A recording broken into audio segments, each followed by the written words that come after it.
So welcome everybody. I'm gonna start screen sharing here. Hopefully everyone can see my screen okay. It looks like we have a relatively small crowd of 5 or 6, but thank you for joining us today for our discussion of mass timber design and construction in the Northeast.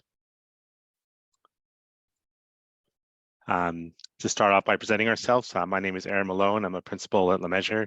I've been with the firm since about 2006, doing a wide range of projects, but more and more timber as that has been increasing over the last several years. And I'll hand off to Ian. Hey, I'm Ian Neal. I'm a principal at LeMessurier. I've been in the Northeast now about 10 years. At LeMessurier that whole time, and yeah, really excited to see the growth of mass timber in our area, and excited for what the future holds. So, next up is Suzanne. I'm Suzanne Robinson, so I'm the Director of Sustainability at LeMessurier. I started off as a structural engineer in my early career, and then joke that I took a 25-year detour into the world of sustainability consultant. And I'm excited to come back to my roots with structural engineering and assisting with really looking at embodied carbon and all the different sustainability components with structural engineering. So just a reminder, this is an AIA accredited presentation, and Patricia will be dropping a Google Doc into the chat, so you can as your name for the CE credits. So just to march right into our agenda today, to some of the objectives that we hope people will take away from the talk. Just kind of want to start with an overview of the state of mass timber in the Northeast. Some of the projects that have been built, are being built, and are planned and designed at this time. Then going into a popular topic of code updates and compliance methods for mass timber, knowing that those code provisions are in flux and are unique to mass timber. And then just assuming we have a lot of architects in the audience, kind of walking through the kind of major components of designing a mass timber building, and what we can do as designers to create a successful design using some or all of the building as mass timber. Then Suzanne will speak about climate smart wood and sustainability topics. Then we'll go into more of the construction aspects of procurement, schedule, cost estimating, etc. And then finally, just kind of a summary of what we think is important is just how can we as the design team best support mass timber through our designs and through our collaboration with the rest of the project team. And then it will be about 90 minutes, but we'll be a little short of that, so we have time for questions as well. And before and after the climate smart wood section, we'll have a break for questions as well. So a good place to always start is just defining mass timber. Hear a lot of terms: heavy timber, mass timber. What's the difference? Mass timber is a proper term which is defined by a specific category of engineering wood products. CLT seems to be the most popular. People thinking that we have to have CLT in the building for it to be mass timber, but that's not the case. Glulam, which we've been using in the industry for a very long time, also classifies, as does a lot of these new panel products that you're seeing on the market, like DLT and NLT, mass plywood panels being another example of that. And then those veneer lumber products that we will see a lot in even in residential multifamily construction, such as LVLs, PSLs, and LSLs. So yeah, some new materials, some new things, but also things that are tried and true that we've been using for a long time. So just to kick off too, just why are we hearing more about mass timber in the industry, and what's driving this increased interest, and now we're seeing more usage. Obviously, design aesthetic being a big one. We've all been in timber buildings, and there's a definite particular feel when you go in them, a warmth, feeling. And then sustainability as well, we see as being one of the big drivers, as we see even that being more of a requirement to reduce structural embodied carbon, and timber being a great way to do that. So those policy changes that we're seeing. And then improvements too, and just there's been more testing of the material, which also helps with greater acceptance and improving those code provisions to get lot less conservative provisions that are just based on more empirical testing that we continue to see more and more of even over the last year. Technical innovations, we talked about just having more products to be able to meet more applications. A lot of that, those new products being in the panels, the different type of panel products, mass timber connectors, and connections themselves, just advances in fabrication and CNC machining, et cetera, are helping to move things along as well. And then often in particular cases, construction efficiencies, structural performance, maybe a lighter weight structure. We see some overbuild projects that we'll talk about where timber brings kind of a unique structural solution. So thankfully here in Boston, the BPDA and the city has been promoting mass timber very directly through the Boston Mass Timber Accelerator Grant, which has been through its second round. So really wanted to include that here. It's just an important signal from the city that they're promoting use. BSA has been involved with this as well. These are the 3 recipients of of the grant this year. The Bunker Hill redevelopment, which we understand has broken ground, is starting construction. And then Longwood Place and 18 Spice Street, hopefully some point soon, but both high-rise residential applications of mass timber. So when looking at a useful resource of just what's being built, what's been done on a mass timber, the Wood Innovation Network, WIN, has a mapping timber tool on their website. That's I always find a helpful way to see what's going on. There's probably holes in it, but it seems to cover a lot of the projects. And you can drill into specific regions. For an hour. I think someone's got there. I don't know if someone moderating could mute that person. So this is another slide from Woodworks. Just kind of, we're talking a lot about mass timber, tall timber, and provisions that are supporting tall timber. So Woodworks claiming currently there's 11 tall wood projects already in construction or built. One being in Boston, the 11 East Lenox project, which hopefully people have seen. But you can see on the right that Woodworks is supporting a lot more 208 tall wood projects. So definitely seeing an uptick in the application of mass timber in tall buildings. And then just drilling into the Northeast, you see some buildings here that I'm sure a lot of people have heard of, like the Oliver Building, Brown University as well. And just drilling into New England, seeing 104 buildings in design, 56 built. I'm sure these are plus or minuses, but just remembering those might not all be CLT buildings. They may be glulam buildings, tongue and groove decking, et cetera. So just a couple examples, not meaning for this to be a comprehensive overview of every mass timber project in the Northeast, but just to highlight a few points in a couple of different markets, which is nice to see mass timber kind of spreading out of maybe just the academic market into some developer work and public projects as well. On the left is that 11 East Lenox project. It's a 7-story residential. Monty French Design Studio is the architect. Interesting application and using a ready core for the lateral system you can see going up the center of the building.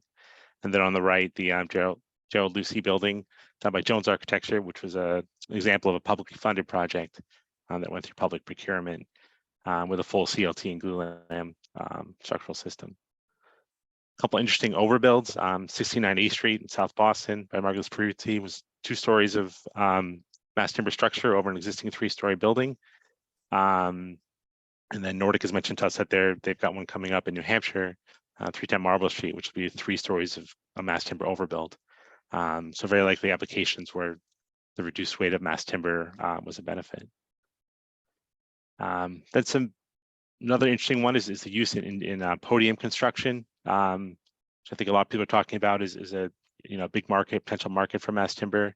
So the Broadway in Somerville by UTEAL, which is a podium project of type 1A construction for the lower story over with 4 stories of type 5 housing over the top. And then another interesting one, long span trusses on the right for a private airplane hangar in Concord, New Hampshire.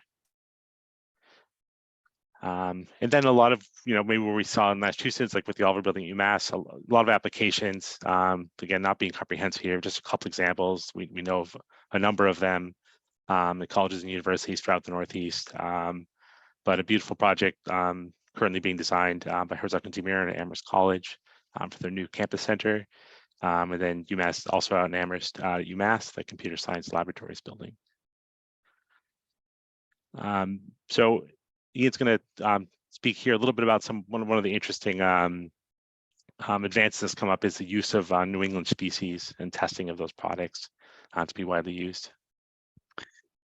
Yeah, so thanks, Aaron. This is a cool thing that's going on in the Northeast here. So I would say traditionally the mass timber, industry in the United States going back a long time has been generally kind of centered around two different species, and those species are southern pine, or what we call sometimes southern yellow pine, and Douglas fir.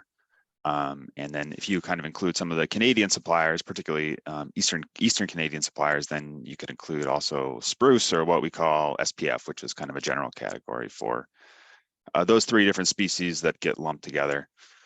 Now, with the advent of CLT more recently, most of the American suppliers now are using SPF in their panel products, and also most of the Canadian suppliers also offer SPF panel products, and you can also order Doug fir in some conditions, and there's more and more emphasis also on southern pine in panel products as well. But what's missing there is kind of a lot of the local species in the Northeast that we have readily available that aren't part of kind of the supply chain for mass timber. So this was a grant that was funded through the Wood Innovations grant, and the parties to the grant were kind of UMass Amherst, another professor, a forestry professor at University of New Hampshire, and then this kind of trade organization, Northeast State Forest Association, which is based in Vermont. And so what the grant did was provide funding to certify the use of Eastern hemlock and Eastern white pine for use in CLT.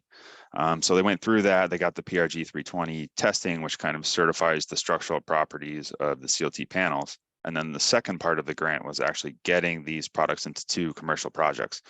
So one of the projects is this Fairbanks Museum in St. Johnsbury, Vermont, which you can see in kind of the middle picture down there. Very small building and a very small use, but again, just kind of a proof of concept for these materials. And then the other one is the 154 Broadway project, which is Aaron just mentioned, and is also shown in that kind of left-hand side picture down at the bottom of the screen. So the entire building wasn't composed of the Eastern hemlock CLT, but it was used in kind of some visible areas. So a very cool thing that we're seeing, and actually some of the panel suppliers are actually trying to run with us. So we just heard recently that kind of a newer player in the building scene in the Midwest is proceeding with kind of more, they got testing for the Eastern species and are now trying to use it in commercial products. So that could be something that's coming down the pipe for us, particular interest in the Northeast.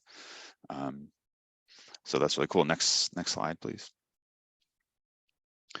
So the other thing about mass timber that I want to emphasize is there's lots of different ways to use mass timber. It's not kind of one size fits all. So what you're seeing on this screen here is kind of the use of CLT panels in lots of different uses, both vertical for bearing walls and horizontal for floor plates.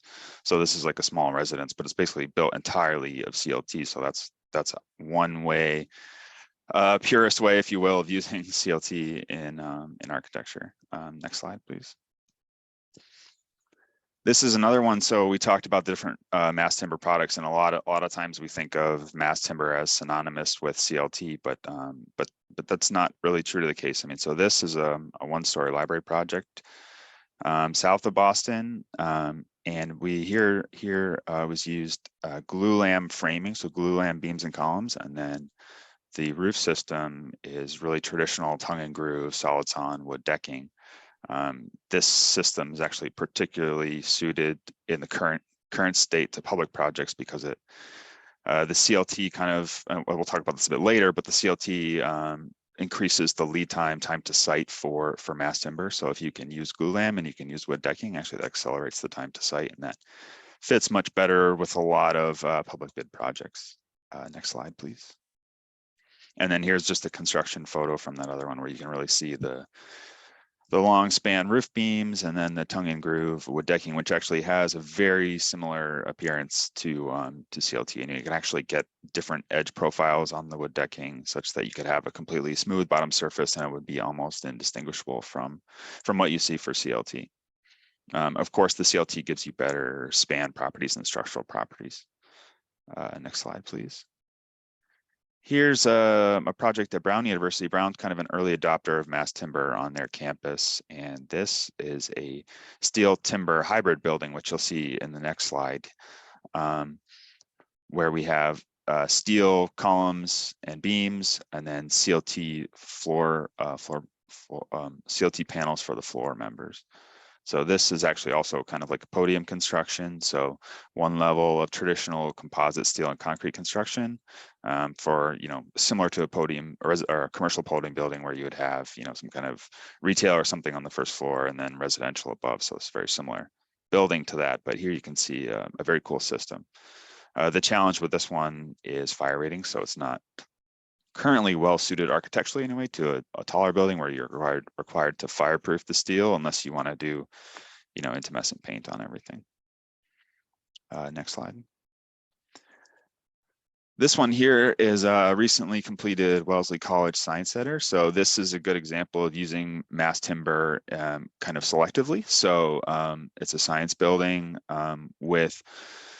and it's a renovation as well. So they had lots of different existing buildings around with traditional construction, and then where they all kind of met and came together, they decided to use mass timber and really, use the biophilic properties of mass timber to kind of bring people together and create this warm and comforting space. So it doesn't have to be that your entire building is mass timber. If you want to create like a nice gathering space, mass timber can be very well suited to that. So lots of different ways to use mass timber. The next slide, please. And here is a more traditional kind of performing arts center. I would say this is kind of an entirely mass timber building here, but it's very obvious. From the top of the screen here, you see these roof trusses. There are very thin black lines, and those are steel members. So part of the message too is that, no building is going to be entirely wood, just like no building is entirely steel or entirely concrete. We're always building hybrid structures, and we really want to use the materials where they're best suited. So it's not as if building a mass timber building means every single element in the building needs to be timber. There's lots of different ways to solve problems and use the materials that are best suited. Next slide, please.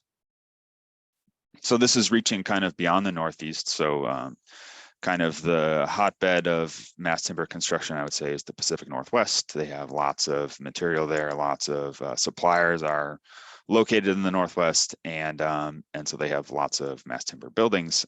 They've kind of been early adopters out there. This is a good example of, I think this is a four-story office building, kind of what I would call a creative office space.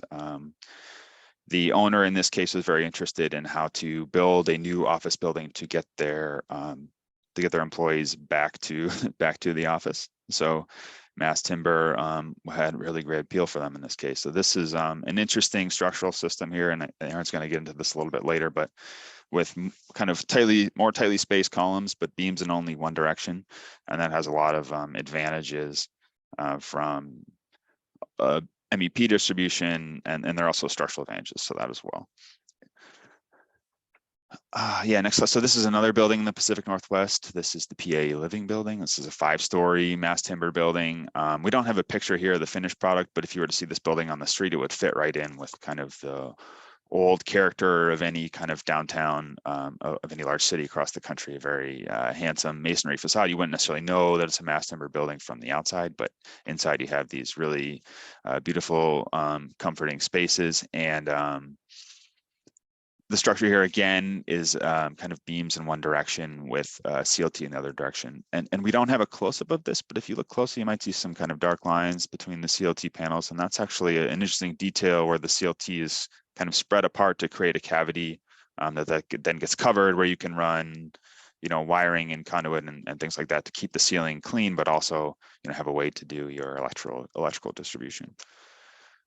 So this is a 5-story building. The next one we're going to see on the next slide here is a 12-story building. I'm not sure this has gone into construction yet. This is in Denver, Colorado. So this is the tallest building we looked at so far. And one that is also built under the new provisions of the IBC 2021 building code. So this is kind of pushing the envelope. It's kind of at the vanguard of what we're seeing in the building code right now, but it's a very exciting project and also entirely mass timber. And so that's a nice segue here into a code discussion. So on the next slide, code compliance. So this is what we're seeing in the background here is the Ascent project, which is Ascent Milwaukee, is the tallest mass timber building in the world. It's 25 stories, 18 stories of timber, over 6 stories of concrete construction. If you're familiar with the new provisions of the building code, it sounds a little bit like a type 4A building, but construction of this building actually proceeded before the new code was adopted. And so it was basically a variance that was negotiated with the HJ and the building committee in the city of Milwaukee, Wisconsin. Next slide. So yeah, here, let's get right into it. So this is prior to IBC 2021, you were limited in construction types for your buildings, using wood to a height of 85 feet, and anything above that kind of was outside the realm of the building code. In IBC 2021, there are new provisions for tall or mid-rise and high-rise wood buildings. And next slide, please. So here are the different types of construction. In order to talk about the new code, I think we kind of need to talk about the old code. So type 1 and type 2, probably everyone on this call is familiar with. It's your typical non-combustible construction. Types 3, 4, and 5 are where wood in the building structure kind of comes into play. So a lot of the buildings that we looked at, those example projects, would have actually been constructed under type 3 or type 5. Buildings like the public library job that we looked at, or the 4-story office building in Portland, would have been constructed under type 3 or type 5. Type 4 traditionally has been categorized as heavy timber. And these are the buildings that we commonly kind of think of as an old mill building, maybe thick unreinforced masonry walls, exposed heavy wood sections on the underside, and no concealed spaces. Using this category for mass timber construction in kind of a modern building does get somewhat problematic because of the limitations on concealed spaces, and of course the height as well. So next slide, please. So in IBC 2021, there's been a recognition, more of a recognition of mass timber and the performance in mass timber under fire. And so the type 4, what used to be the type 4 heavy timber construction type, was expanded to now include type 4 heavy timber, type 4 HT, type 4C, type 4B, and type 4A. And each of those categories you'll see in the subsequent slides here allows you to go taller and taller with different degrees of fire protection.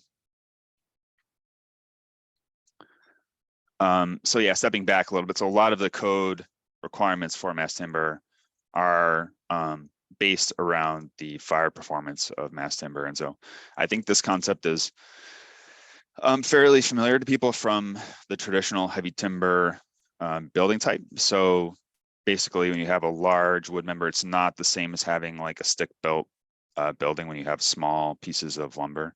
The larger pieces of timber, as they're heated up, they char on the outside and you have some section loss, but that char is an insulating layer that then protects the core of the wood. And so that concept has been extrapolated. It's been shown that mass timber, even though they're large pieces built up of small members, exhibit the same kind of fire performance as the traditional solid sawn heavy timber members. Next slide, please.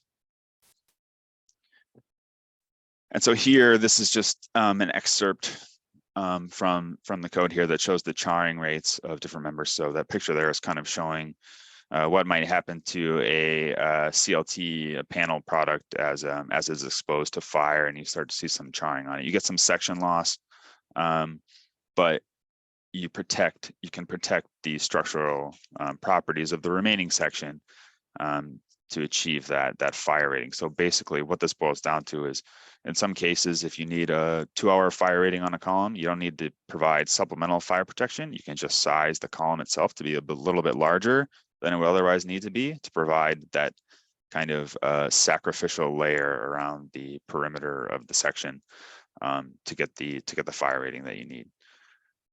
Next slide.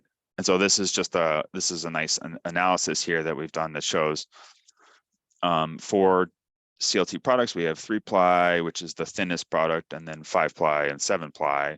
5-ply is about 7 inches thick, just for reference. If you need a 2-hour fire rating on a 5-ply product, you can see that the structural capacity of that panel after 2 hours of fire is down to about 40 to 60% of the panel. So the take home from this is actually, if you're going to be needing a 2-hour rating on your CLT, or even anything more than really a 1-hour rating on your CLT, you're kind of out of the realm of 3-ply, which is the thinnest product and most economical. But that fire rating is really going to drive you into a thicker product.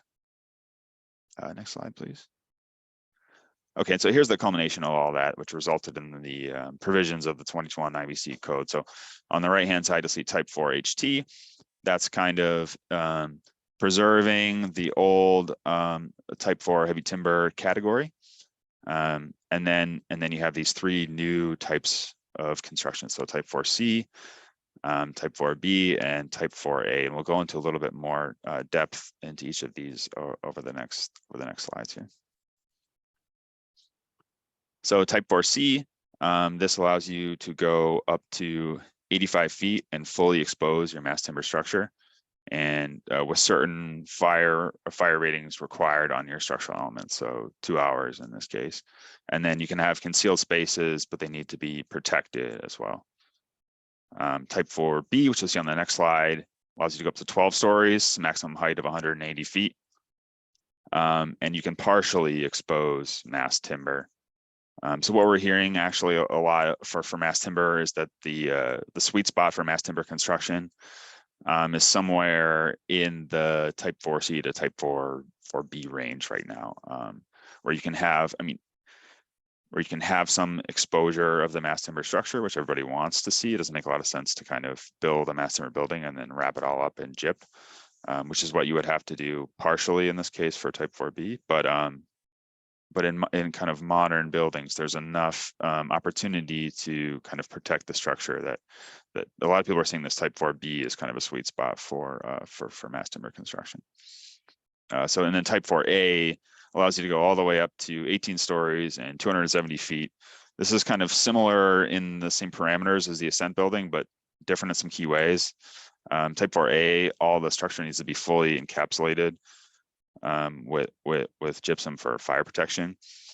In the Ascent project, they were able to demonstrate to the building official that they could achieve 3-hour fire ratings, I think, or 2 or 3 hour fire ratings that would allow them to expose about 50% of the ceiling spaces.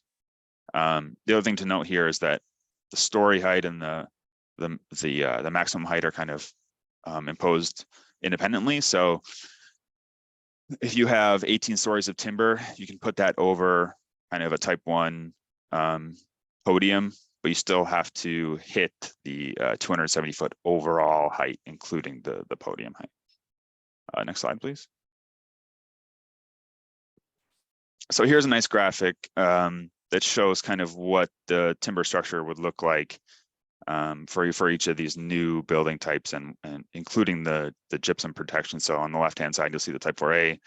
All the structure and ceiling and floor is covered with drywall to achieve the fire rating. Type 4B, you see semi-protected. So in some cases, you have beams and columns, and as you'll see in later slides, part of the ceiling can also be exposed. But a majority of the structure needs to be encapsulated. And then type 4C is where you can have fully exposed columns, beams, and ceiling. So that's what we all really want to see in a mass timber building, but there are these limitations we need to work with.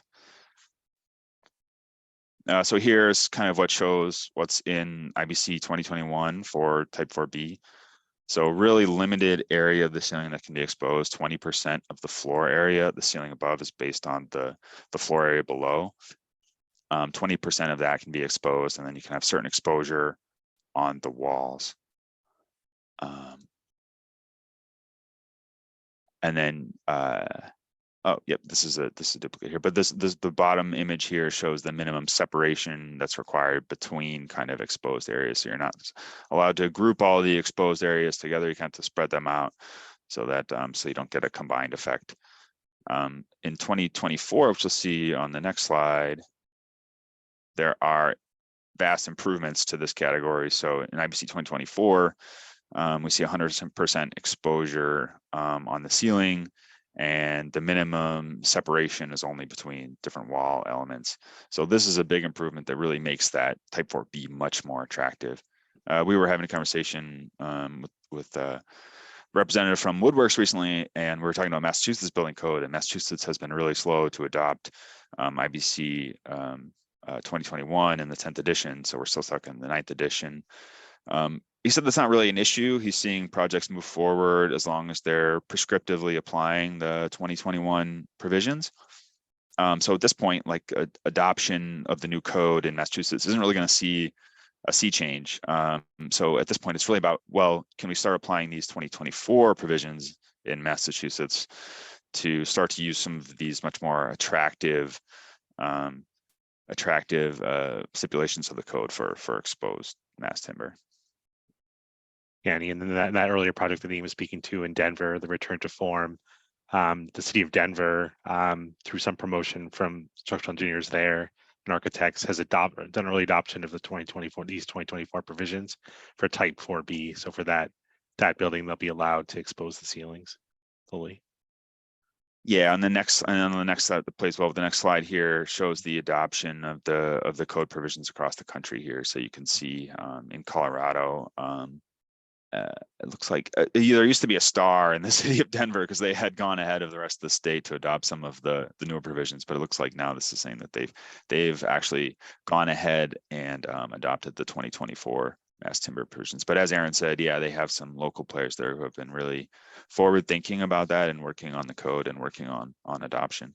And Denver, by the way, it's not like they have like tons of mass timber projects there, but they have these, key players and professionals who are passionate about mass timber and willing and showing that it's that it can be used and that it's safe and all those kind of things. So I mean, it's not too dissimilar from what we're seeing or what we have here. I think in the Northeast, it's just we're just a little bit behind in the code adoption. Yeah, and then just we're structural engineers here, so some of the structural code considerations. The mass timber systems, like what you're seeing here, is from the Oliver building at UMass, which is a very famous mass timber building here in the Northeast. But they used glulam braces, which aren't actually in the code in the seismic provisions of the code. So still, to use mass timber in your lateral system requires a variance to the code. I haven't heard of like real significant difficulty in getting these variances accepted by code officials. A lot of places around the country, they've gone ahead of the code and accepted provisions. In ASC 722, which is kind of one of the benchmark documents that establishes the seismic parameters for structural design, they now include provisions for CLT shear walls. So and some jurisdictions like the state of Oregon, for example, have adopted seismic provisions for CLT walls since 2015 or something. Like they've really been out in front of this. So in order to achieve code compliance without a variance, you do need to use kind of a non-mass timber lateral system. So that means like a concrete core or steel brace frames in combination with your mass timber gravity system, which would be like your beams and your columns and your CLT panels. So just something to keep in mind. I don't see it as like currently a huge hurdle. Like we said, all buildings are kind of hybrid and require different material uses, but it's something to be aware of. And now Aaron's going to talk in more specifics about mass timber building design. Thanks, Ian. So yeah, we just wanted to kind of start here with an overview of just a lot of the topics that come up in mass timber building design, which I'm sure many people are familiar with, and kind of hitting all aspects here of architecture and structure, trying not to be too structure heavy. But the most important being right from the beginning, as in any project, just establishing your design criteria and what you want out of your building and what you want out of the materials in that building. With mass timber, particularly of importance, because there can be a lot of nuance to it, is the code criteria.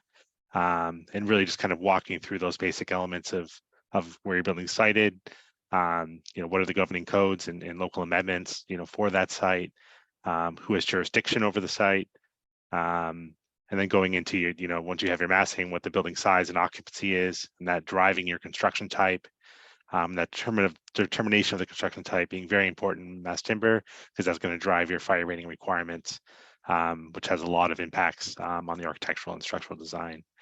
And as Ian was saying, for those different type 4 constructions, whether you're going to be protecting or exposing a portion, all or none of your mass timber structure.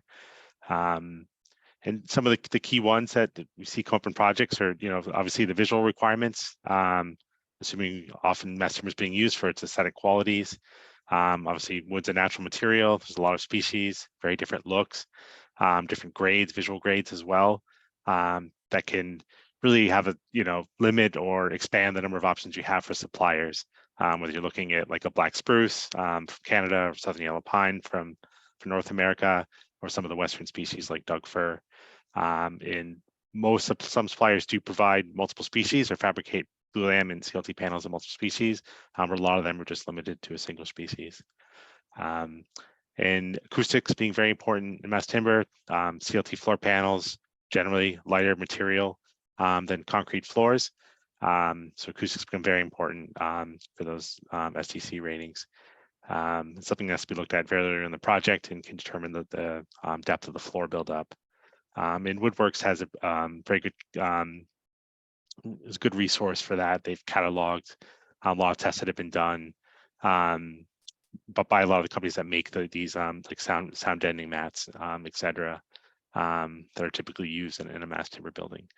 Vibration performance, often very critical as well. And sustainable sourcing requirements, what are sustainability certifications that the building's targeting? Is something like FSC certification a requirement for the project or not? And just another element that can really drive who's going to be able to supply your project to meet those requirements.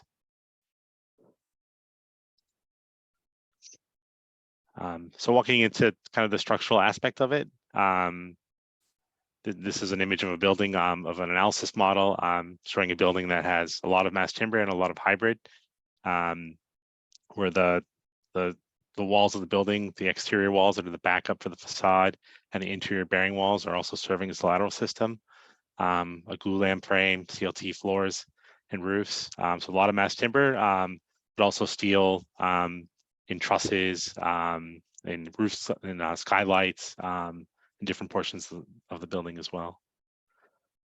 So in selecting a system, as we've kind of been talking about in those early examples, just because mass timber, it doesn't have to be all mass timber.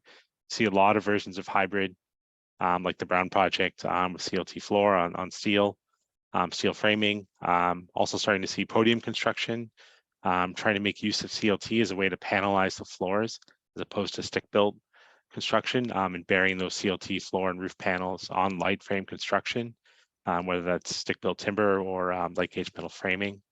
And also seeing mixes of mass timber with concrete as well, particularly like in the lateral system for some of these high-rise buildings that are under construction and being planned. You see the lateral system still being done out of non-combustible material, provide a refuge in the core out of concrete or masonry, and combining that with mass timber. And then certainly plenty of examples, like some of them we saw in the Northwest, of using full mass timber for the entirety of the structure. So in selecting that system, a big portion of that being, or consideration of that being the construction type and what that means for the fire rating impact of the members and connections. That construction type will drive what the minimum fire resistance rating is for the members and the connections. So as Ian was saying, there's two ways to kind of cook that. You can size your members often to meet that requirement, so you don't have to encapsulate them, or you could use a material such as gyp to provide that protection. not require and not use the char method to get that rating. And for connections as well, you know, typically the rating of the connections is going to have to match what the rating requirement is for the framing.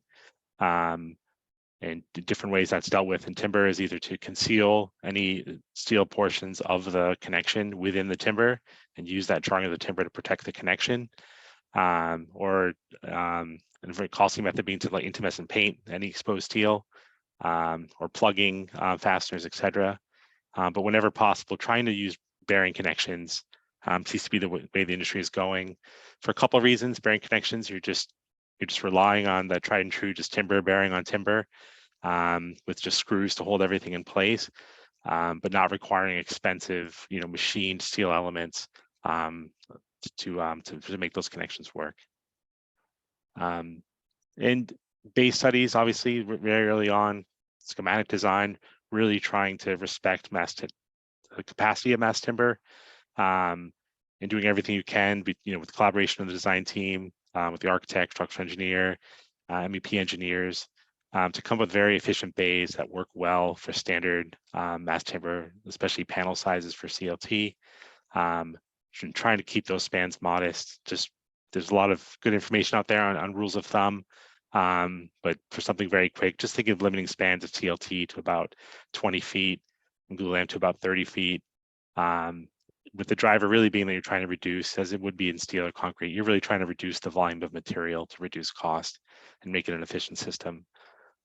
Most of the, as we'll talk about a little bit more in the following slide, most of the material is in the floor plates, not in the framing, not on the beams and columns, and you're really trying to dial in a system that reduces the thickness of the floor plate to a 3-ply if possible. If you have a 0 or 1 hour rating, and 5-ply kind of being the maximum you want to go with, and then getting into the thicker materials, 7 and 9-ply, really increasing cost.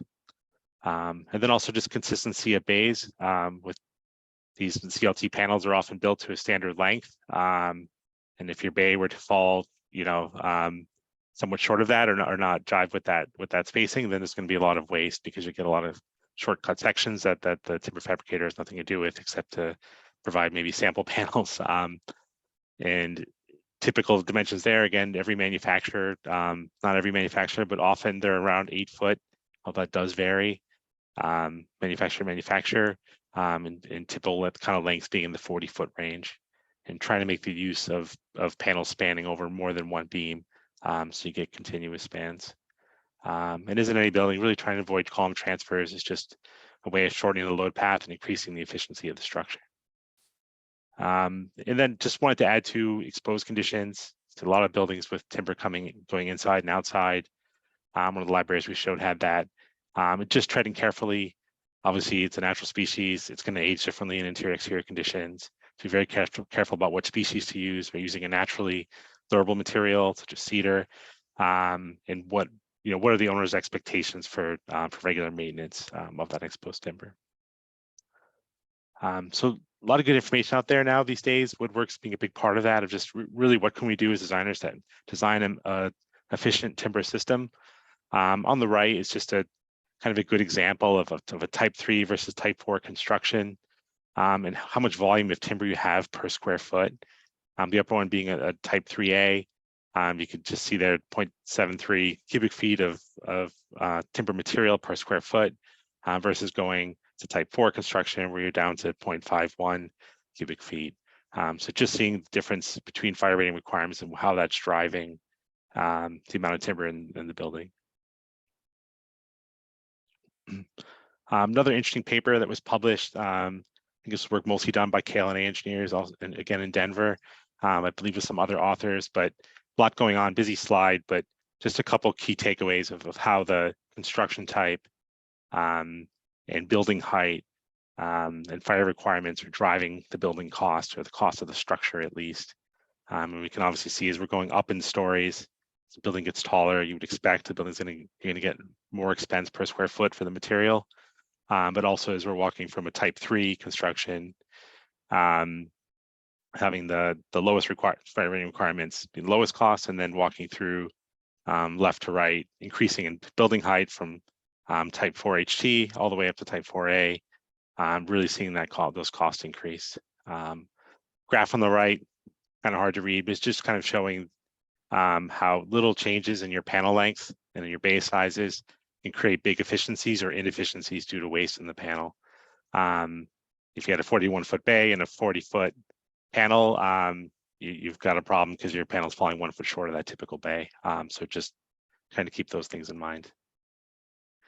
In connection types, again, just rule of thumb is thinking of trying to use bearing on bearing connections whenever possible, limiting cost versus concealed connections.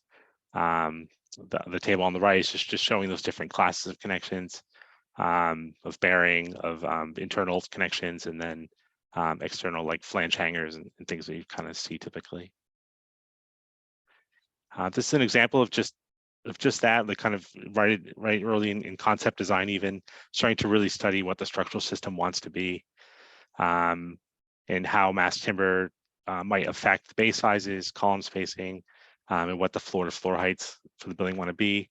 Walking from the left to the right on this slide, on the left you see a traditional composite construction with slab and metal deck and steel beams.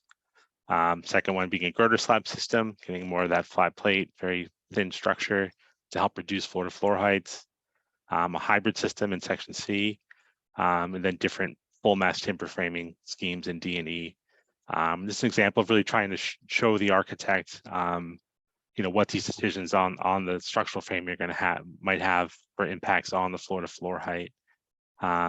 This one being for a high-rise building, which as Ian was saying, for type 4A, you're limited to a certain number of stories, and having to do that over a non-combustible type 1A podium, which was the case here.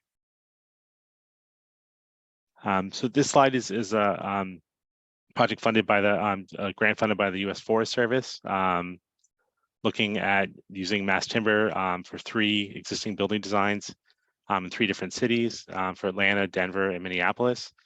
In this case, we're working with SCB architects who had already designed 3 of these buildings, 2 of them having been constructed with other materials, and looking at what the design would be if they were done mostly out of mass timber.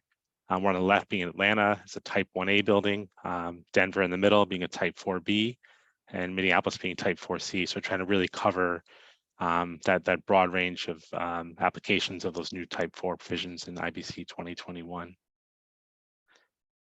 Here are some sections again, working with the architect on what those timber depths and what the framing scheme might mean to dial in the floor-to-floor height and try to make efficient use of the material. Recognizing that what's often efficient for the structure might not be efficient for the amount of facade, and trying to find that optimization point of keeping the beams of reasonable depth and width, keeping that volume of material down per square foot, while not overly increasing the building height, which was obviously have an impact on the cost of everything from the facade to ductwork to interior partitions. So an example from the Denver project of the framing scheme, a lot of study of looking at what directionality the framing makes sense and how MEP would be routed to really try to dial in that structural bay, direction of the framing, and also with the MEP routing. And this just an example of hybrid we talked about earlier. A little bit out of place here, this slide, but just showing a hybrid system of using steel framing with CLT floor planks.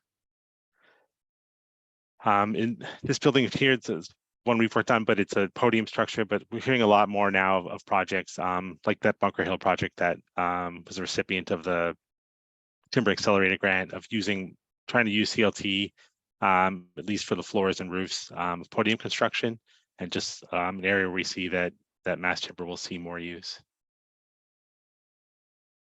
And now Ian's going to speak to lab buildings.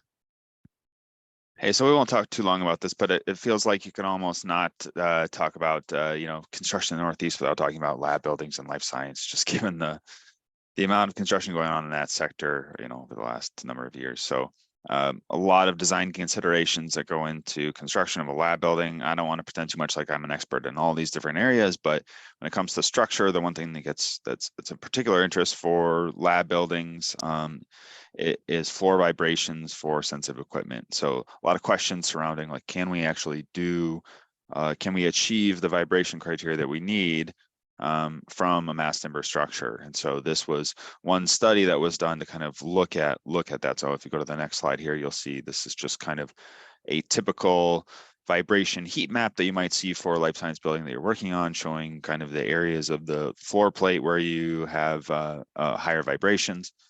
And this in particular is based on kind of the steel vibration design guide, but there is a mass timber floor vibration design guide out there. It's generally based off of the provisions that have been well established in the steel industry, and it gives you some guidance on how to look at these different materials. So on the next slide here are some base studies that were done for different types of mass timber structures. So on the left-hand side, you'll see typical steel construction. In the middle is a steel timber hybrid, where you have steel beam with CLT panels on top. And then on the far right is the kind of what's called here the all timber, where you have glulam beam with CLT panels above. And so if you've done a life science building, you're probably familiar with this module of 33 feet. It's based on current lab bench dimensions. And so a lot of what we're seeing on the market here in Boston in the Northeast are like 33 foot direction and 33 foot spacing of column grids in one direction, and then the other direction it's a bit more variable, but 40 foot is a good kind of benchmark. So what this study did was say, okay, well, here is typical steel construction that we do in a building like this. Like, can we get mass timber to work for the vibration criteria? So it's a non-optimal grid spacing, as you may have just picked up from kind of Aaron's discussion of an efficient mass timber building. But it's okay, what is that? If you do that, because a lot of times these buildings are set to these different dimensions. Like, does it actually work? And then really the focus of this too was, well, can we get is steel timber hybrid a better option? So next slide, please. And so here kind of is the takeaway. So in steel construction, you have a girder, a W27 girder, you have a beam size of W21. So your overall structure depth is like 2'10" to get the vibration criteria that you need. Doing some advanced vibration analysis at looking at mass timber, all timber, and steel timber, can we get the vibration criteria? And the answer there is yes, but the structure depth that you're dealing with is a lot more. So even in steel timber hybrid, it's 5 inches more. That still seems pretty doable for a building that would be a very unique building in the market and offer something really valuable to the client. The all timber option, again, it can be achieved at that large grid spacing, but you're talking about like 44-inch deep girders plus a thicker slab construction. So your overall depth is over 18 inches, 19 inches more than you would in typical steel construction. So there are advantages to going to all timber outside of just like the biophilia and the and what you can bring to the market. There's also embodied carbon. But if you're going 1'6" more on every floor, then you're adding, embodied carbon in your facade and things like that. So you start to deal with a lot more trade-offs. But it's something that can be achieved. And then on the next slide here, you can just see an example of this. We're hoping to see, as far as I know, I don't think there have been any kind of commercial lab buildings brought to market in mass timber.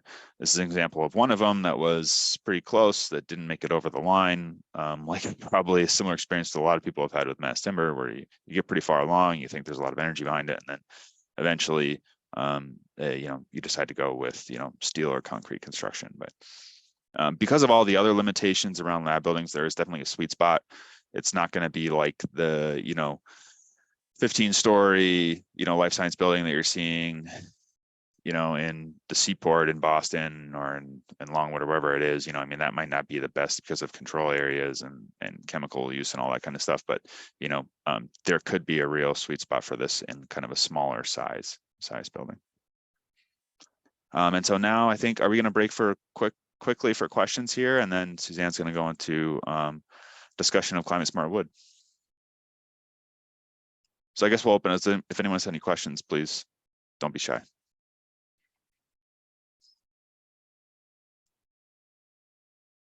I had a quick question. You showed a slide earlier in the presentation of a building in, I think, Oregon that had some pockets or recesses for routings and utilities. Can you guys speak any more on some of that and how that affects like the overall fire rating or thickness of the floor slabs? Yeah, that's a good question. So so typically the typical floor construction in a building like that would be CLT panels, and then on top you'd have a topping. And actually in the Northwest and the West Coast, they generally use kind of what I would call a thicker concrete topping, so like 3 or even 4 inches of true concrete, not like gypsum. So they spread the panels out, and then they kind of cover that with a piece of plywood, and then pour a topping over top of that. So they're able to use that concrete topping to both span over the gap, and then also helps with fire rating there. And then on the bottom, there would be some type of cover, which to my knowledge is not like a fire rated assembly, but just kind of like I think they kind of like snap into place. Actually in that building, they had specified like a cool product that kind of snapped into place, and then they said they all fell down, and so they had to like nail them in. I think have you seen that done in any projects that don't use like the concrete topper, like on a roof plate? So there it becomes more difficult. I mean, you could if it's just like a roof, depending on the size of the building too, you could and if you don't have a fire rating, you could still use that detail and just have plywood there. Yeah, it'd be we see, I mean, plenty of buildings have kind of like plywood roofs, right? So you could achieve that, but it does come down to the fire rating. Yeah. Great, thank you. Is there any information and data related to cost with the more traditional systems versus the mass timber systems that one could reference when initially starting the design for a project and trying to explain to your client, what the benefits are? Cost is obviously a big factor. Yeah, I think that's a great question. You went right to the point there. And we are going to have some slides kind of during the procurement, just kind of talk phase, the presentation, I talk about cost estimating and some of the issues and just the range of pricing you see, and how to kind of, how the design team can kind of help to just make sure that pricing is a little bit more holistic. We've seen a wide range from on very similar buildings from $50 a square foot to $125 a square foot, with maybe that in a very traditional building, of slab on metal deck construction, steel beams being, somewhere in the $60 to $70 a square foot range. A lot of our advice being like, it's really good to reach out to suppliers and really work with a construction manager, cost estimator, what do you have on the project, to really drill in on those numbers. I'll be patient. I didn't mean to jump ahead. Yeah. If you No, address it's that fine. a little bit later, that's fine. Thank you, though. It's the central question, though. So, Yes, it is. Thank you. That's great. I think we'll keep moving forward, and then we'll have some time for more questions just to make sure we stay on schedule here. So moving into climate smart wood. We've recognized that mass timber, as we're looking at the embodied carbon, which basically takes from cradle to grave, understanding the carbon footprint of different materials, understanding that mass timber has the potential for providing a lower embodied carbon footprint for structures as a form of substitution from the more conventional steel and concrete.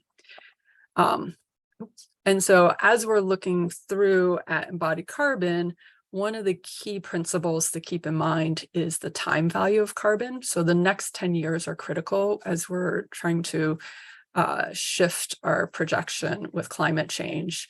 And this graphic is from the Builders for Climate Action, which I believe is over in the UK. And they were identifying like where we are currently and having fairly high carbon structures in the next 2 to 3 years, reducing the embodied carbon by 5 years, trying to get to zero carbon, and then even moving over into the other side, we're actually storing and sequestering carbon. So not just choosing low carbon options, but materials that actually can hold the carbon for us.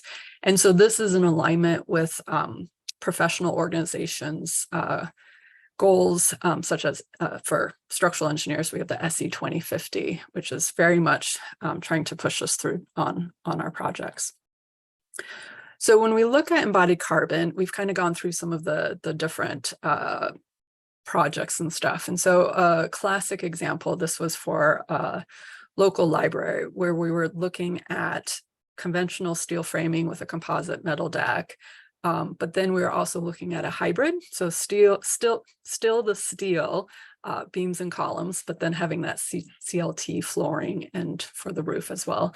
And then also looking at a full mass timber where the beams and columns are glue lamps. And so you can see here how there is a reduction in the embodied carbon. And this is specifically for the structure. It doesn't include the foundations in this analysis. And nor does it actually account for the sequestering that mass timber can have. So we were just looking purely at the embodied carbon up until the construction site for the potential of reducing the embodied carbon footprint.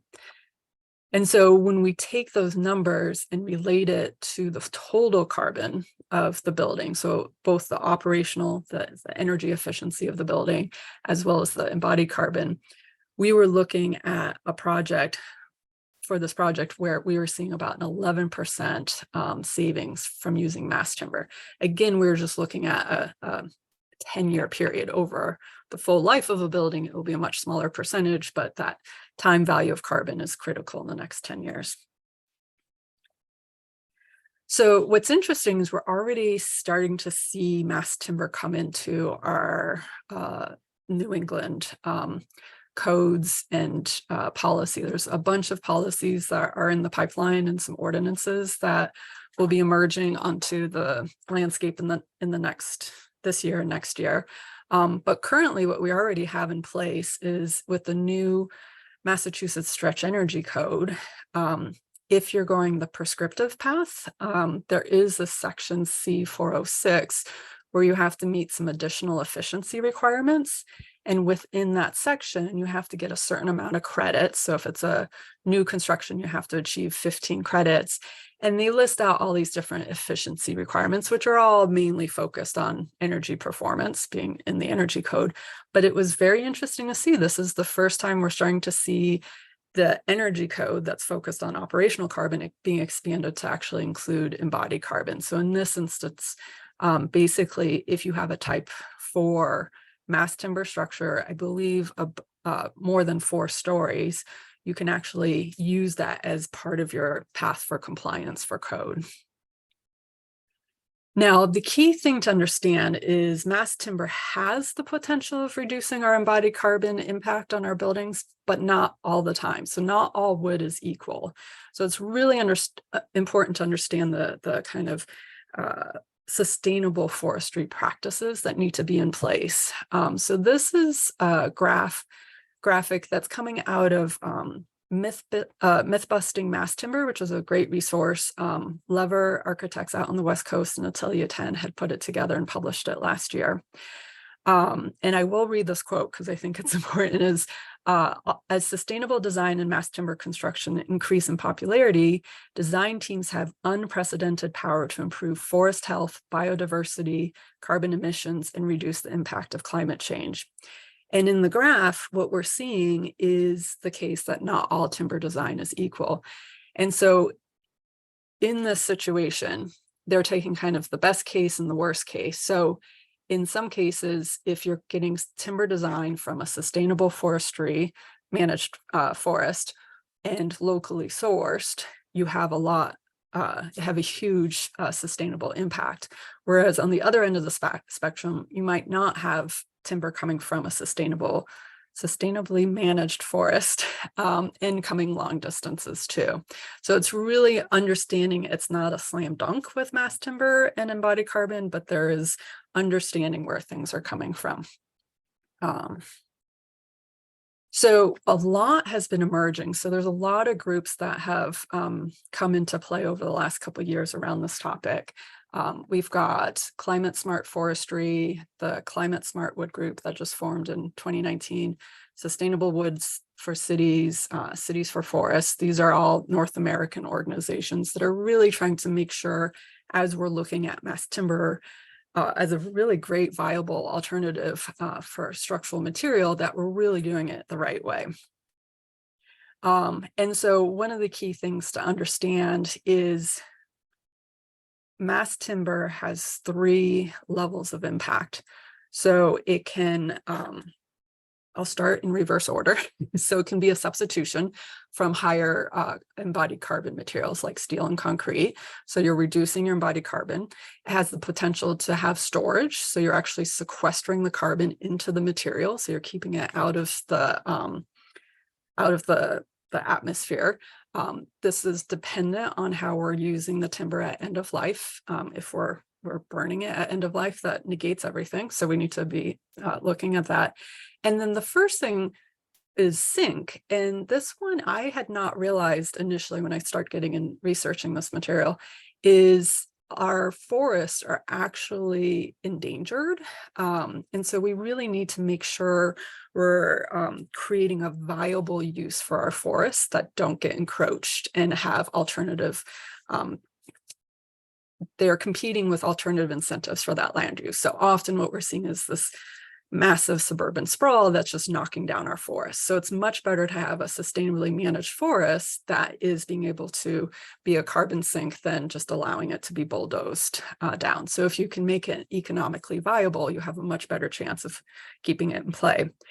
And so the key things with a sustainably managed forest is this, traditionally what it's been is take the best, leave the rest. And so we're really needing to start shifting over to take the worst and leave the best. And so it's pre-commercial thinning, early commercial thinning, and then also longer rotation times. And so here you can see the impact of embodied carbon sequestering over a period of time. So if we're cutting it, and often forests do get harvest within the first 20 years, you're not getting as much potential for carbon sink as we could. Now, we don't want them to go on. It doesn't need to go on forever, but trying to actually meet that peak. And then understanding too that it's not just climate health around the embodied carbon, but it's also the ecological health of the forest. So tree plantations can often be very monocultural. So really just the trees versus a healthy forest. And so this is one that is focused not just on profit, but also looking at the embodied carbon cycles, looking at diversity, looking at resiliency, and also looking at recreation. And this is critical because I'm always the bearer of bad news here.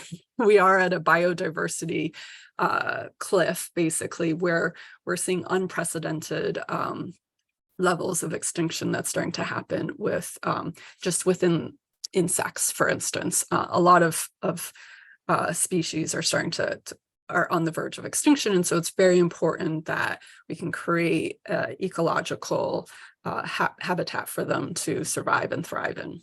And we can with our forests. So this is a great win-win opportunity.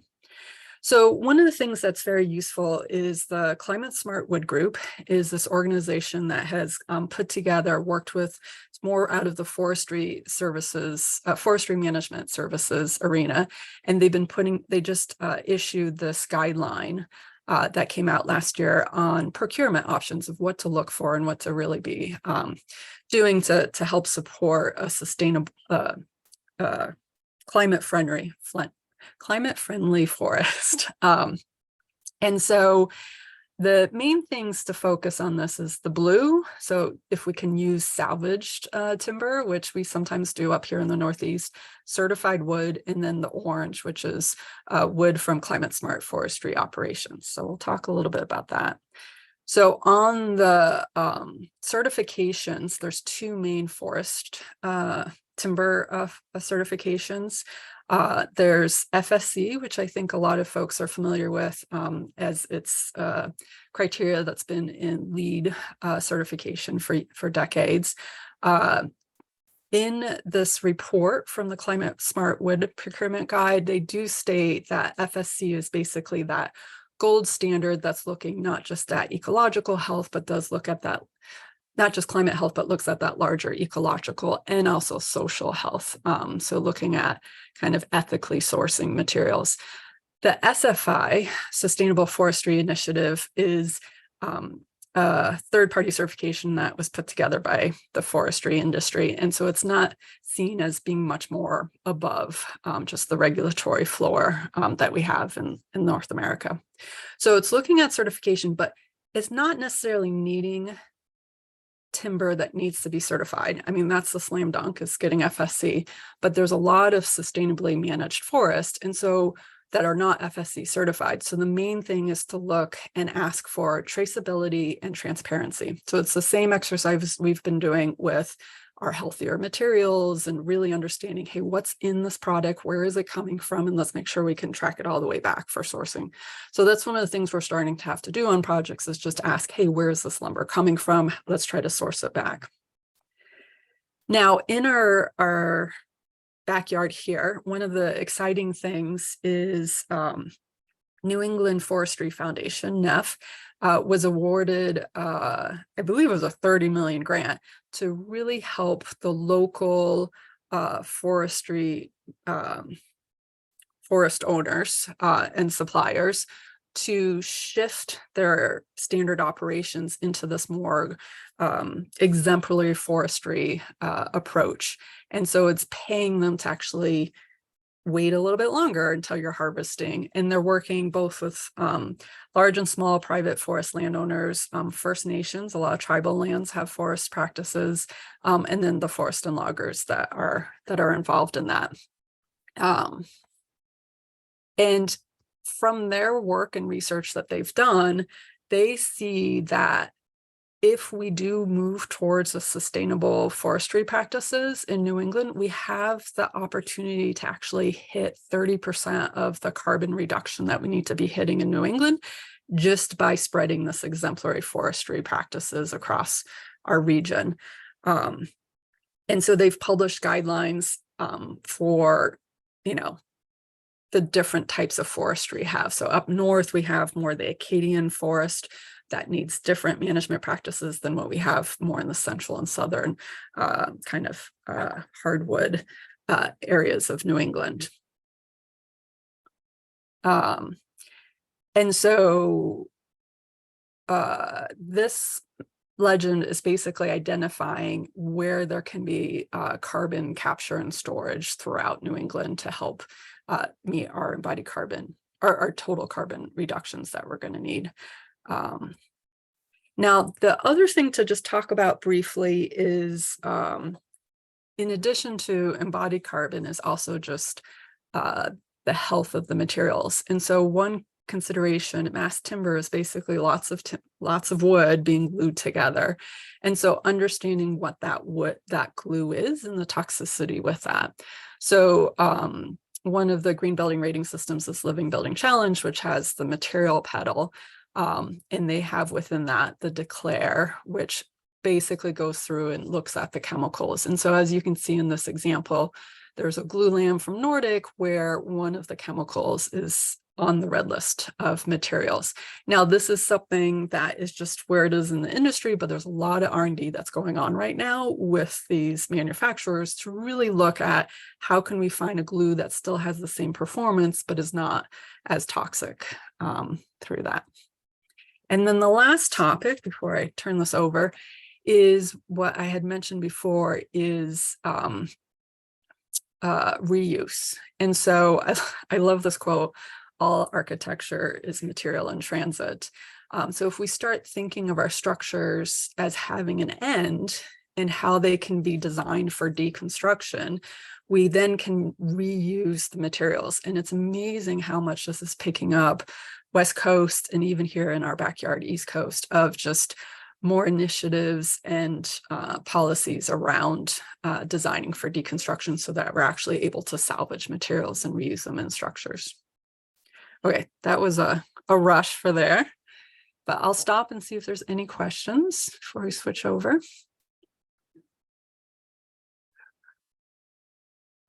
maybe we'll just keep going.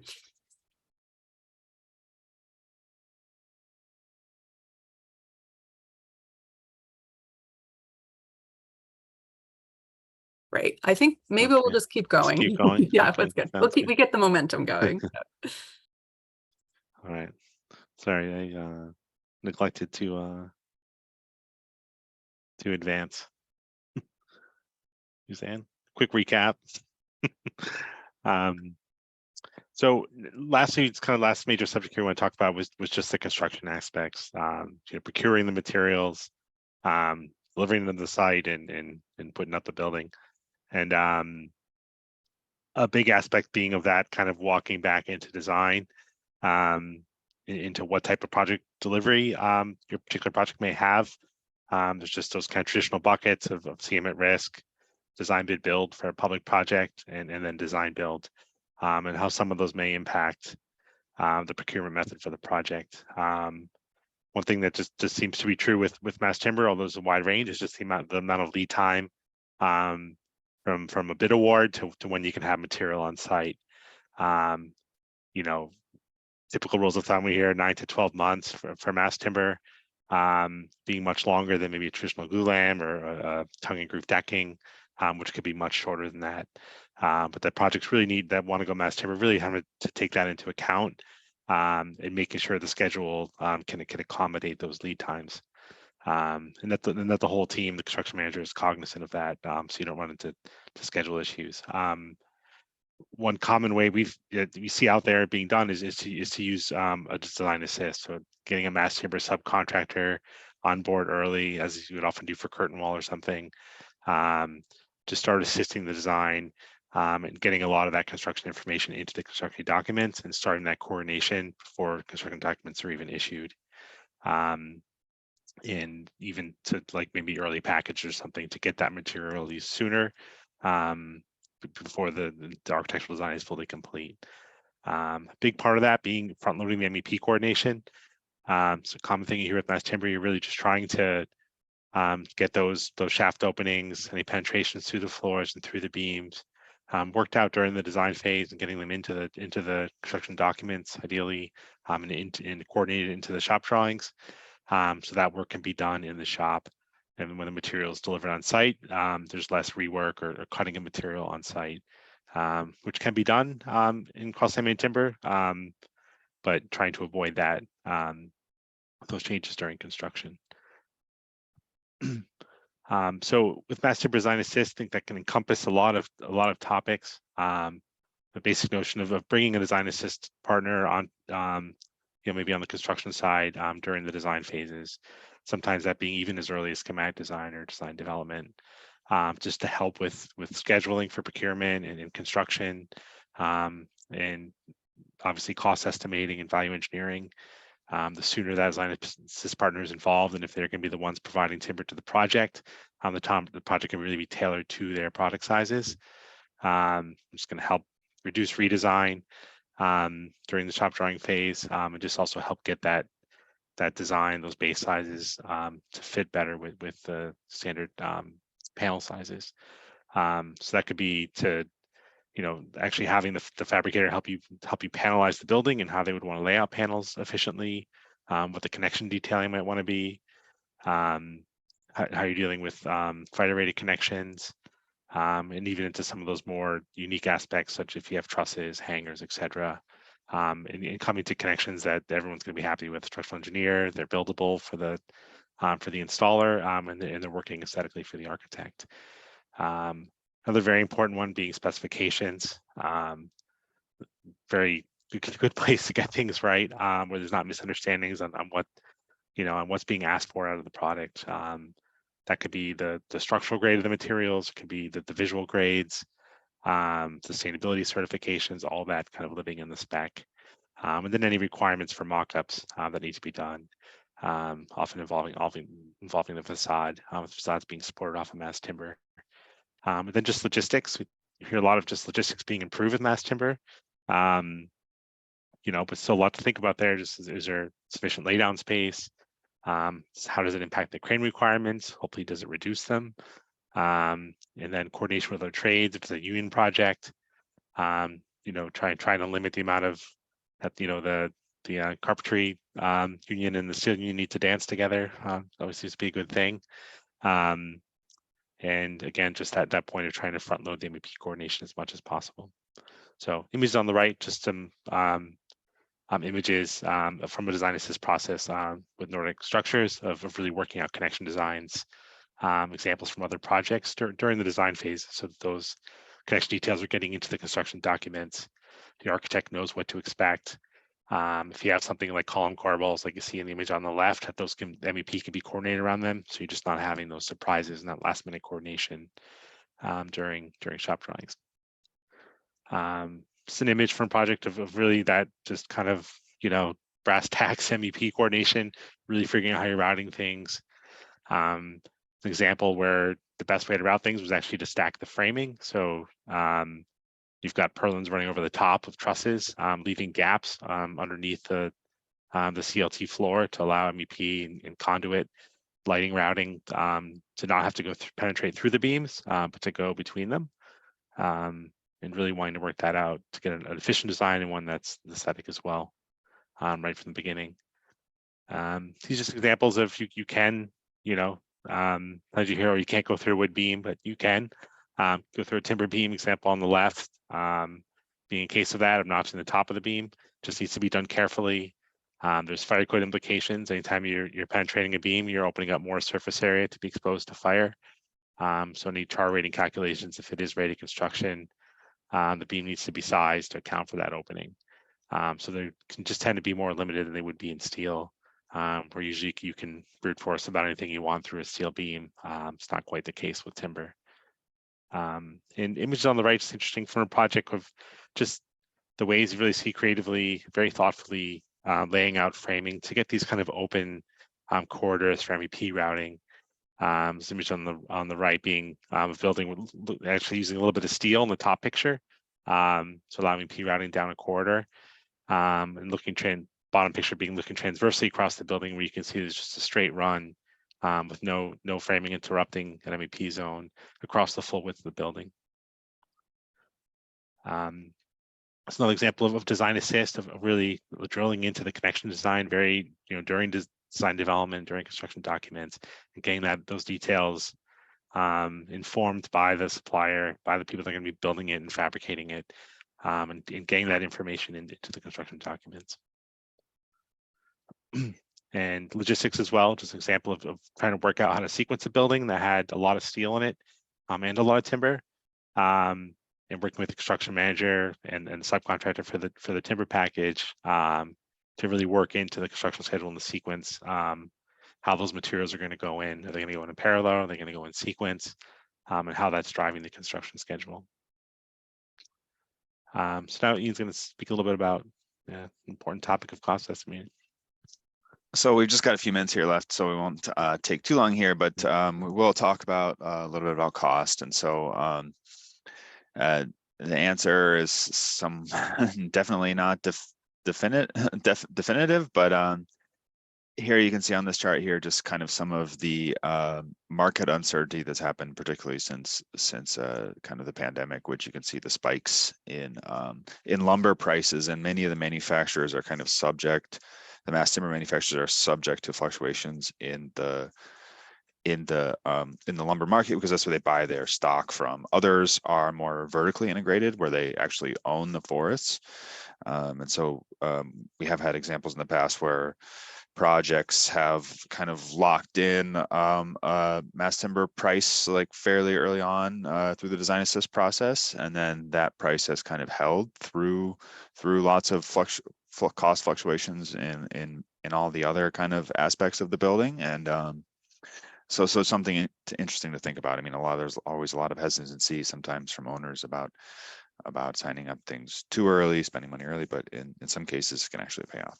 So as we said kind of before during the question session, we see a lot of a big range of pricing. A lot of times we see in Boston anyway, we see pricing come in around $100 a square foot, and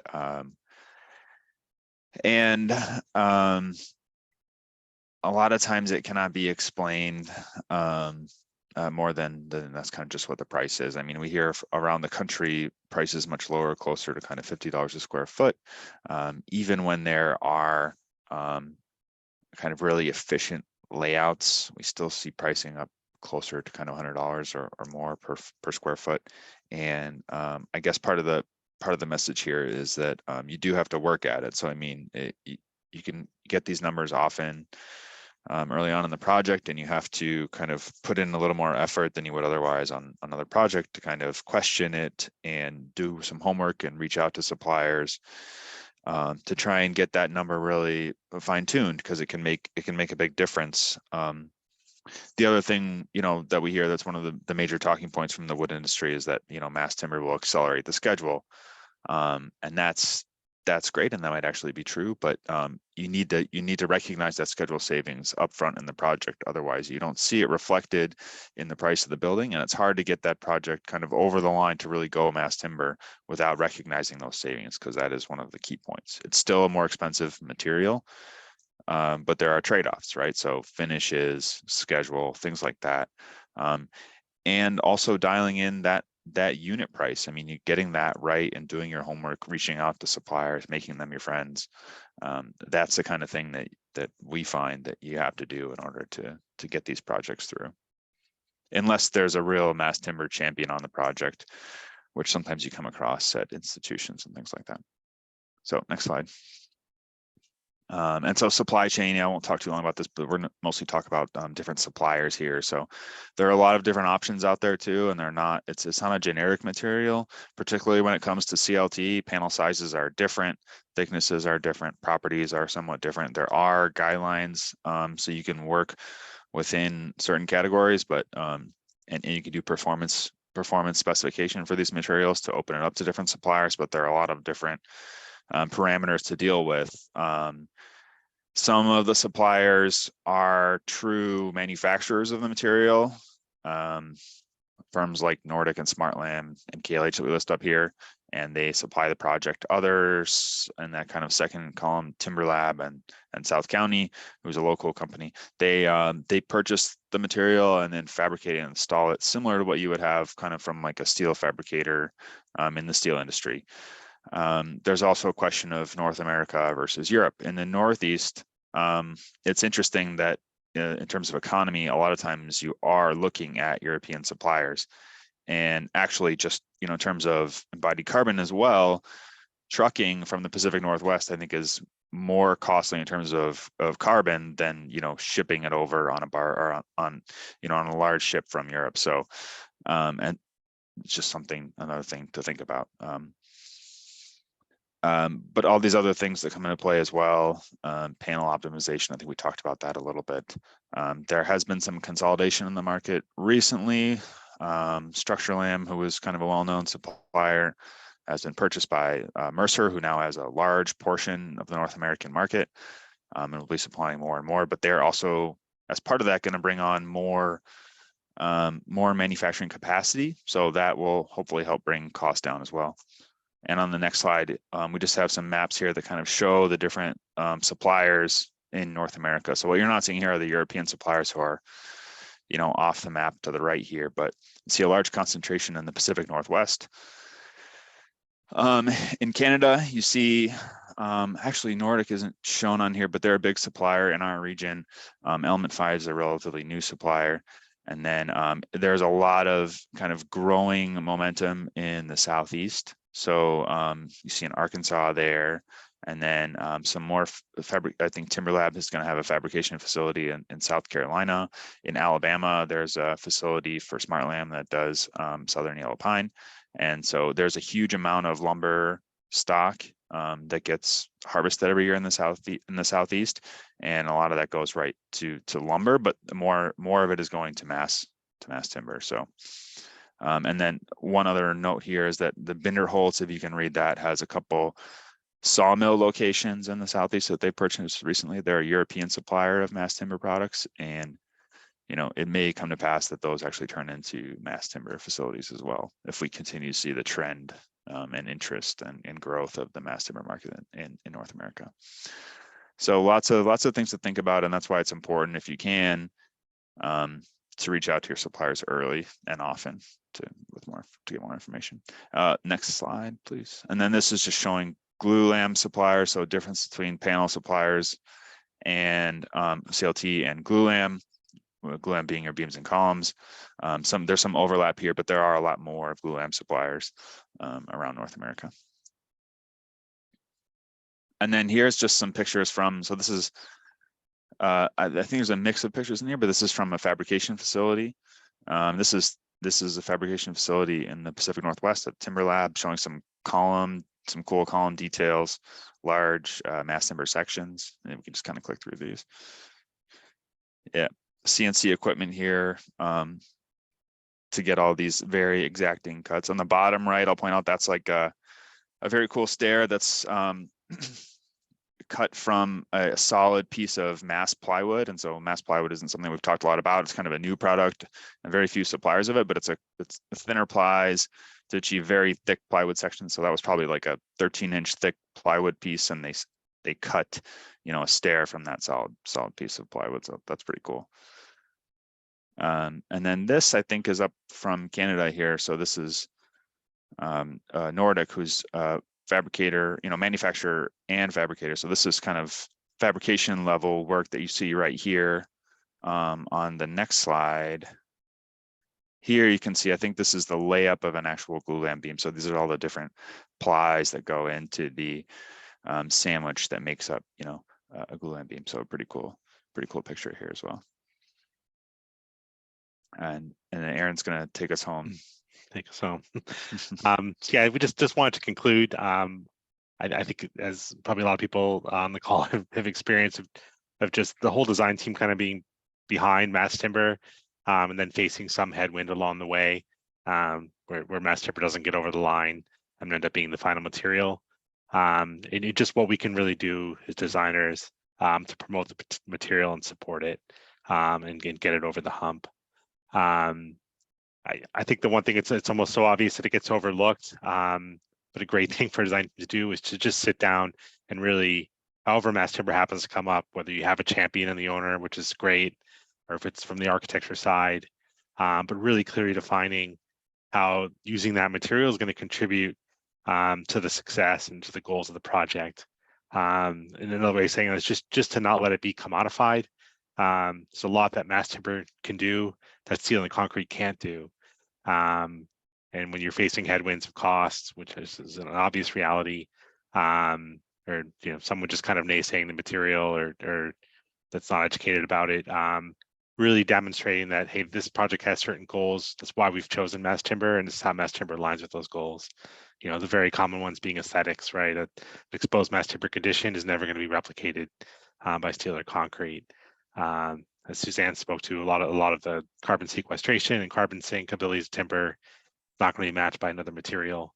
And even as you're getting into the commercial or even in higher ed, just the value it brings to the building as a better product, right? If it's a housing project, right, is that timber providing something that other products on the market don't have, right? Maybe there's higher lease rates, whatever that might be.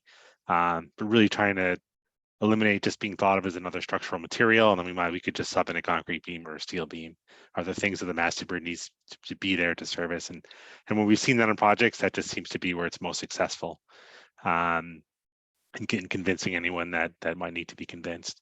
And just really quickly, just we've talked about that careful determination of the construction type being a huge driver of the cost. Really respecting the material, what its capacity is good for and spans, so you get an efficient design, and then really trying to look to have partnerships to bring in that mass timber experts and suppliers and fabricators as early as you can into the process. And I think just good news. I just think things where you hear in the industry where mass timber really could succeed. Again, just those adoptions of having codes, so you're not having the question mark and the risk of being dependent on a building official and alternate means of compliance. And even here soon in Massachusetts, with IBC 21 coming up, hopefully the next half a year or so, that being the case, hopefully that expands the use. Multifamily residential, which seems we can't build enough of it. Seems like another great opportunity for mass timber, and seeing a lot of that even in the Northwest, with use in what would traditionally be podium projects. And then just overall, this the policy change of really putting embodied carbon reduction requirements on projects, more certifications such as Living Building Challenge, with mass timber being a great way to meet those certifications, those reduced embodied carbon requirements. And as Ian said, just increase in supply chain. The more supply you have, generally going to lower those unit costs, which would really help. So I think that's all we had. Just a few pictures. Remember why we're here. Of just what a great product mass timber is, architecturally and structurally, and everything we can do as a design community to help promote its use. And if there's any final questions, you can take them now.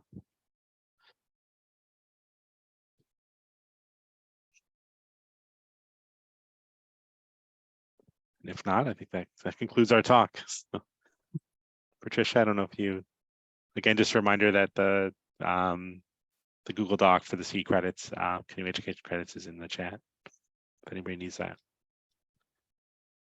All right. Thank you, everyone. Thank you. Thank you.